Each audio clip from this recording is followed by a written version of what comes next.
Have you ever wondered what secrets could shatter the calm halls of Downton Abbey? Tonight, the stillness of the house is broken by whispers, regrets, and an astonishing revelation that will change lives forever. Carson, ever the guardian of order, had been looking for Lord Grantham. A servant, with careful steps, delivered the message. "Shall I fetch him, my lord?" Lord Grantham shook his head with quiet firmness. "Tell him I'll be in the dressing room." Even in the ordinary moments, tension lingered. The question of wine, a new vintage brought from London, was raised. It was simple, almost mundane, yet it carried a weight, as if the evening itself waited for something more. Lord Grantham forced a smile. "I'm pleased. It was something I discovered at dinner in London. Carson thought we might try it tonight." But beneath the surface of polite conversation, an unease stirred. He turned, voice softer, more personal. "You made me sad yesterday. You asked what the war was for. And I could not answer. The truth is I am a man who has lost his way, and I no longer know how to find it." His words were raw. The walls of status and titles could not hide the grief. For a moment, silence hung like a curtain. Then came his plea, soft yet desperate. "I am sorry. Please, try to forgive me." And forgiveness was granted. With that single act, the house seemed to breathe again, as if mercy itself had walked through the corridors. But the calm did not last. Mr. Carson entered, carrying news, his presence commanding but shadowed with doubt. He admitted what weighed upon him, words spilling from a loyal servant wrestling with his conscience. "My lord, I struggled. I wanted to protect Lady Mary, to shield her from Sir Richard. Yet I could not work for a man who offered bribes. My loyalty belongs to Downton, and to you." The choice was clear, but costly. Lord Grantham listened, eyes sharp yet softened by respect. "Are you sure you will not regret it? You care for Lady Mary deeply." Carson stood firm. "I cannot serve a man I do not respect. And I would never leave Downton for him." The statement landed like a vow carved into stone. It was not only a declaration of duty, but of love for the house and its people. For a moment, Lord Grantham's stern face eased into gratitude. "Then I will take that as a compliment, both to myself and to this house." Still, Lady Mary's quiet rebuke lingered. "You should have told me first. Whether you meant to or not, you added to my troubles." The room seemed heavier with unspoken truths. Yet the daily life of Downton pressed on. Downstairs, a servant noticed a forgotten tray of tea. She tried to carry it herself, brushing aside warnings. "It is not too heavy." But the moment turned dangerous. The tray slipped. The clatter echoed sharply, breaking the delicate balance of the evening. All at once, the calm veneer cracked. What followed was not simple shock, but a revelation that shook the very foundations of the family. Lord Grantham, voice urgent, called out. "Mary! Edith! Cora! Come at once! Everyone, come now!" The air changed. What had begun as an ordinary evening shifted into something extraordinary. The gathering storm of emotions was about to erupt into joy, fear, and astonishment. The air was electric with disbelief. Matthew, who had lived in shadow and sorrow, now stood at the center of astonishment. His voice, steady but touched with awe, carried through the room. "I will have a life again." Those words were more than a statement. They were a declaration of triumph, a promise that despair would not be the final chapter. Cora pressed a hand to her lips, tears threatening to fall. Robert's eyes filled with pride, though he tried to mask it with formality.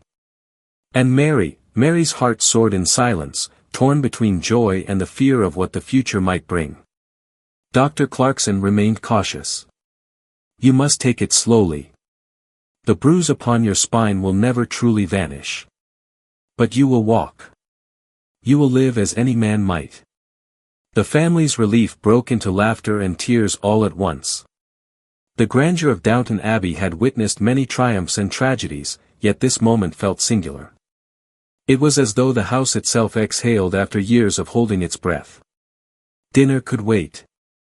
Tradition could be postponed. What mattered now was life returning where death had threatened to linger.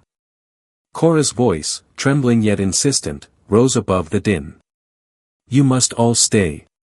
Stay and share this joy with us." Even Violet, sharp-tongued and ever the realist, allowed herself a rare softness. "All this unbridled joy has given me an appetite." The household, both family and servants, felt united for the first time in months.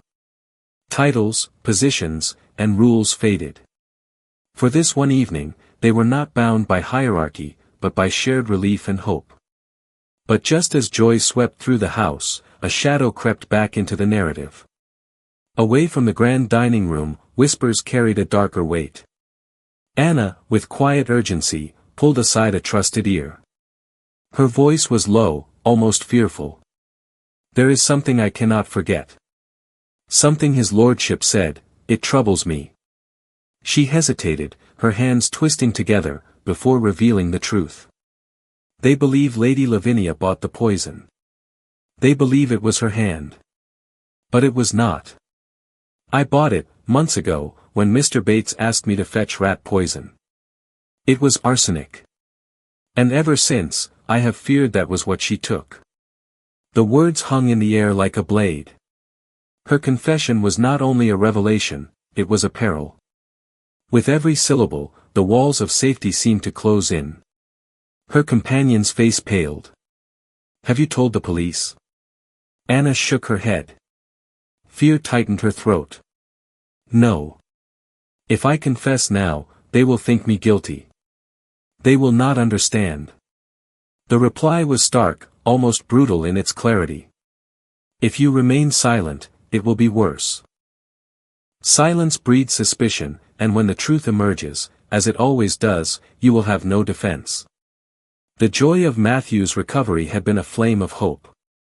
Now, alongside it burned the darker spark of dread.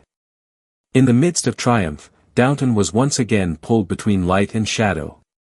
The family rejoiced upstairs, yet below stairs, the servants carried secrets that could unravel everything. Anna's voice broke the silence, barely above a whisper. "What should I do?" The answer was firm. "Tell them. Or risk everything." And so the stage was set. A house alive with laughter and celebration, yet beneath it, a dangerous truth waiting to burst forth. The night that had begun with wine and ordinary duties had become a night of confessions, revelations, and choices that could shape the fate of everyone at Downton Abbey. The house was alive with clashing emotions. Upstairs, joy rang like a bell, echoing through the halls as the Crawley family reveled in the impossible truth of Matthew's recovery. Downstairs, however, the air was thick with unease. Secrets had a way of growing roots at Downton, and Anna's whispered confession was a seed that threatened to split stone. At dinner, laughter filled the great hall. Cora beamed as her eyes darted again and again to Matthew, as though afraid he might vanish if she looked away. Robert, ever the noble figure, raised a glass, his voice trembling with something he would not name as tears. "To Matthew. To life. To miracles." The servants, watching from the edges, exchanged glances of pride and relief. For once, the walls of rank softened. They, too, were swept up in the miracle. But Anna could not join in their joy. Her mind was consumed by the bottle of poison, by the memory of purchasing it, and by the gnawing fear of discovery. Carson noticed her unease. His voice, calm but firm, reached her in the bustle. "Anna, something troubles you. Do not let fear silence you. Secrets rot faster than truth." His words stung, for she knew he was right. Yet the courage to confess seemed as heavy as the stone walls themselves. As plates were cleared and voices rose in cheer, the undercurrent of tension built. For in Downton, joy and despair were never far apart. Just as one life was being restored, another shadowed path threatened to undo the balance. Matthew, still trembling with the wonder of his recovery, caught Mary's eye. There was something unspoken between them, a promise of hope and perhaps love, rekindled in the spark of his newfound strength. Yet even as Mary's heart surged, the weight of secrets around her pressed in. She sensed, as all Crawleys did, that happiness in their world was fragile. Downstairs, Anna's choice was waiting. If she confessed, she risked everything. If she stayed silent, suspicion would one day fall, and no mercy would be left to her. She closed her eyes for a moment, breathing a prayer no one heard. The night at Downton had begun with the taste of wine and ended with the taste of fear and wonder intermingled.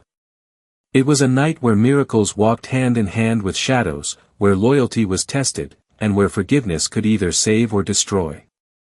And as the house settled into uneasy silence, one truth remained clear. Nothing at Downton Abbey would ever be simple. Every joy carried its echo, and every secret carried its weight. The story of that night would be remembered not only for the miracle of a man standing again, but also for the dangerous whisper of a servant's confession that could unravel it all. And so the doors of Downton closed on an evening of triumph and terror, leaving the question lingering in every heart, when joy and secrets collide, which will endure?